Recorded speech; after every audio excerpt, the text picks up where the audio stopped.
భారత రాజ్యాంగ నిర్మాత బాబాసాహెబ్ అంబేద్కర్ ఆశయాలకు అనుగుణంగా జై భీమ్రావ్ భారత్ పార్టీ స్థాపించడము జరిగింది. నేను ఆ పార్టీ తరపు నుంచి మన ఆదోని కాన్స్టిట్యున్సీ ఎమ్మెల్యేగా పోటీ చేస్తున్నాను. నేను ముఖ్య ఉద్దేశం ఏమంటే ఈ పార్టీలో పోవడానికి కారణం అంబేద్కర్ గారి ఆశయాలకు అనుగుణంగా ఈ పార్టీ ఉంది. ఈ పార్టీలో మనము చేరితే పేదలకు సర్వీస్ చేయడానికి బాగుంటుందనే ఒక ఉద్దేశంతో నేను ఈ పార్టీలో చేయడం జరిగినది. 3 తారీఖు అక్కడ బయలుదేరి 14 తారీఖు ఆయనతో అన్ని విషయాలు చర్చించి తర్వాత కొన్ని ప్రోగ్రాంలో పాల్గొని నేను మళ్ళీ తిరిగి ఆదం రావడం జరిగినది. 18వ తారీఖు మా అధ్యక్షుల వారు మంగళగిరి కాన్స్టిట్యున్సీ నుంచి ఎమ్మెల్యేగా నామినేషన్ వేస్తున్నారు. మేము ఆ రోజు స్టేట్లో మొత్తం ఎంతమంది ఇప్పటివరకు కంటెస్ట్ చేస్తున్నామో అంతమంది ఎంపీలు అయితేనేమి ఎమ్మెల్యే అయితే అందరూ ఆ యొక్క కార్యక్రమానికి పాల్గొంటున్నాము. మిగతా రోజులు అనుకూలం బట్టి ఎవరు వాళ్ళు నామినేషన్ దాఖలు చేశారు. ఆ రోజే మాకు బీ ఫార్మ్ కూడా ఇస్తామని చెప్పారు. ముఖ్యంగా నేను ఆదోని ప్రజలకు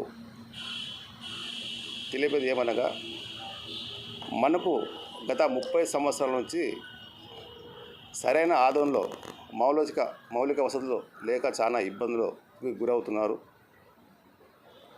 దాంట్లో నంబర్ 1 ట్రాఫిక్ సమస్యలు. ఆదోనిలో ఎప్పుడో 70 సంవత్సరాల కింద వేసిన రోడ్లు అవే ఉన్నవి.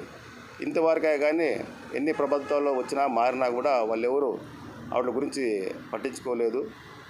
కాబట్టి ప్రజలు సహకారం చేసి మా పార్టీని గెలిపించి ఇక్కడ నన్ను గెలిపిస్తే నేను ఆదోనిలో ముందుగా ఆదోని రోడ్స్ డివైడింగ్ చేసి దానికి అనుగుణంగా పార్కింగు ఫుట్పాత్ అన్నీ ఏర్పాటు చేసి అండర్ గ్రౌండ్ డ్రైనేజ్ కూడా ఏర్పాటు చేపిస్తాను మా పార్టీ తరపు నుంచి. తర్వాత రెండవది నీటి సమస్య చాలా తీవ్రంగా ఉంది. మనకు గతంలో రామ్జేలో ఒకటే ఉండేది. తర్వాత మళ్ళీ తెలుగుదేశం హయాంలో బసవపురం ఎస్ఎస్ ట్యాంక్ కట్టారు. అది కడితే కూడా ఇప్పుడు 20 ఏళ్ళ పైన అయింది. ఇప్పుడు అది కూడా కట్టిన తర్వాత నీళ్ళకి చాలా ఇబ్బందిగా ఉంది. మా ప్రభుత్వం వచ్చిన వెంటనే నేను ఇంకొక ఎస్ఎస్ ట్యాంక్ కూడా కట్టి ఆదోని ప్రజల దాహాన్ని తీర్చాలని అనుకుంటున్నాను. తర్వాత హాస్పిటల్స్ ఉన్నాయి. ఈ మధ్యన కొత్త హాస్పిటల్ కట్టారు కానీ భవనాలు కట్టారు కానీ దాంట్లో ఫుల్ఫిల్ స్టాప్ లేదు. అదే పాత స్టాప్తోనే దాంతోనే చేస్తారు. కాకపోతే ఏమంటే రోజుకి ప్రజలు పెరిగిపోతున్నారు. దాని తగ్గట్టు వ్యాధులు పెరుగుతున్నవి. సరైన వసతులు లేక చాలా ఇబ్బందులు పడుతూ ప్రైవేట్ హాస్పిటల్లో పోలేక అక్కడ వాళ్ళు డబ్బులు కట్టలేక చాలా ఇబ్బంది అవుతున్నారు.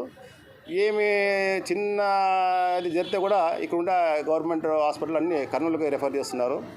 ఇక్కడ ఏమి మిషనరీస్ ఏం లేదు. కాబట్టి మా ప్రభుత్వం వచ్చిన వెంటనే ఇక్కడ నేను గెలిచిన వెంటనే ఎక్కడ హాస్పిటల్ అయితే ఉన్నాయో అక్కడంతా మొత్తం స్టాఫ్ని ఫుల్ఫిల్ చేసి ఎవరు కూడా కర్నూలుకి పోకున్నట్ల ఎక్కువ శాతం ఇక్కడే వాళ్ళకి వైద్యం అందేదట చేయాలనుకుంటాను. ఈ 3 మెయిన్ ప్రధాన అంశములు. ఇంకా చాలా ఉన్నవి.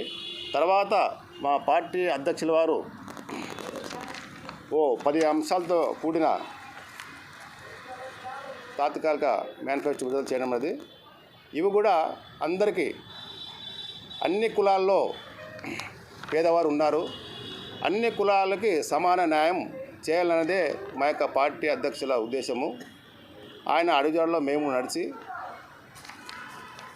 మేము కూడా అన్ని కులాల్లో ఏ అయితే పేద వర్గం ఉన్నారో వాళ్ళకందరికీ ముందు ప్రియారిటీ ఇచ్చి వాళ్ళ యొక్క సమస్యలన్నీ తీర్చాలని మా యొక్క ఆశ.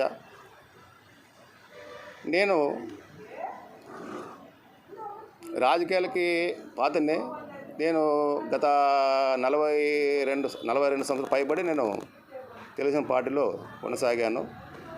నాకు అక్కడ నా గౌరవం తగ్గట్టు పదవులు ఇచ్చారు. నేను ఆ పదవులకు కూడా ఎక్కడో ఎక్కడ ఇది లోటు లేకుండా మేము ఎక్కడ కూడా ఇది కాకున్నట్లుగా నేను న్యాయం చేశాను. తర్వాత ఇప్పుడు ఈ పార్టీ వచ్చింది కాబట్టి దీంట్లో నాకు ఎమ్మెల్యే అవకాశం ఇచ్చారు కాబట్టి నేను అప్పుడు వార్డు కౌన్సిలర్గా ఉన్నాను. ఇప్పుడు ఎమ్మెల్యేగా ఉంటే ఇంకా ఎక్కువ ప్రజలకు సేవ చేయొచ్చు అనే ఉద్దేశంతో నేను ఈ పార్టీలో చేయడము, ఎమ్మెల్యేగా కాంటెస్ట్ చేయడం జరుగుతుంది. మా పార్టీ గుర్తు కోర్టు.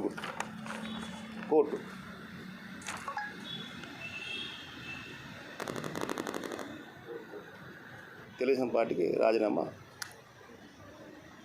చేశాను.